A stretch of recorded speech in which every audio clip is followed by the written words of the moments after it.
But beyond the contributions they make professionally to Cambodia, they also have great stories about their time in Australia. You know, friendships they've made, networks they've been able to form, but also this deep understanding of how Australia approaches challenges, how Australia solves problems, and Australia's capabilities, and also how we see the world.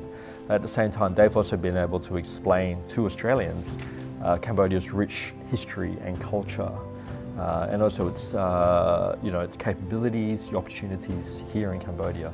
So that's really important for forging deeper people-to-people links, but also professional links between our two countries. A lot of these students study some very, very relevant degree programs. So a lot of them study public policy, for example, and that's really good for governance. It's really good for public financial management.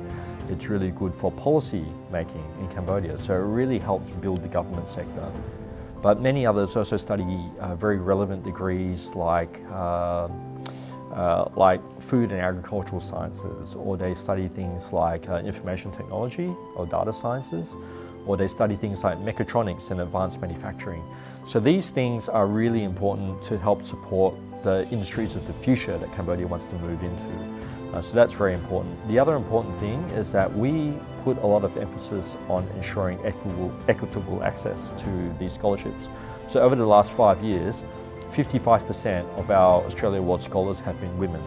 And we know that women's economic empowerment and gender equality is a really strong driver of growth, peace and stability in Cambodia and around the world. So that's another big contribution to development in Cambodia. You know, the scholarship process is competitive, definitely, but I think sometimes, we want to ensure that nobody's left behind. So if there are barriers to people accessing scholarships, we want to be able to remove those barriers. And I think we've done really, really well.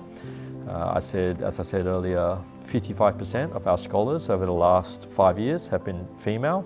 Actually, last year and the year before, over 60% of our scholars have been female.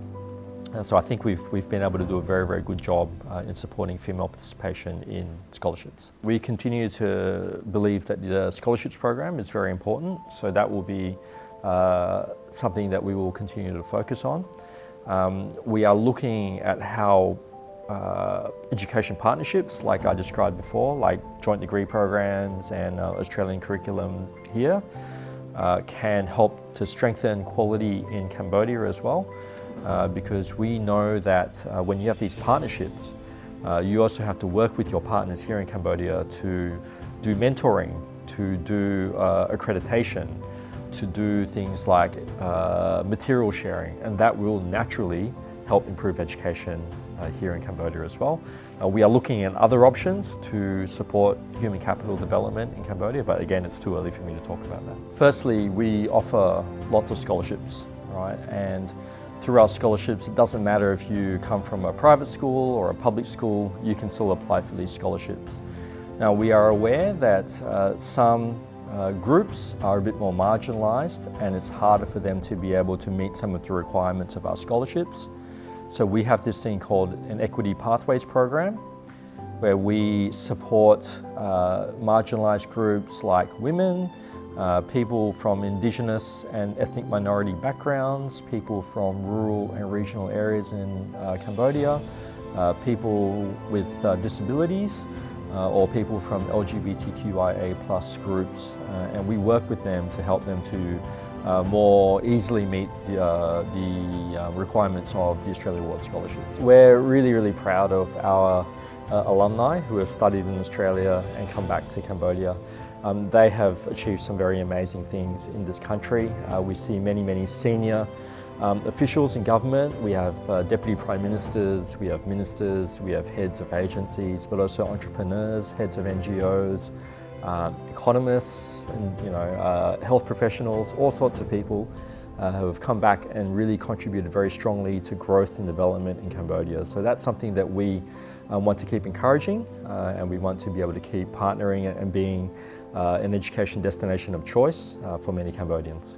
So since the mid-1990s, we've had about 1,100 students who have received Australia Award scholarships or other kinds of Australian government scholarships to study in Australia. And we think that since around the same time, we've had about 35,000 Cambodian students who have studied in Australia altogether. Now, we think that that number has probably increased actually, because at any given time we have between 4,000 to 5,000 Cambodians studying in Australia in tertiary education, secondary education, or in technical and vocational training, or doing diplomas, or also studying English. And so we think that number is actually higher.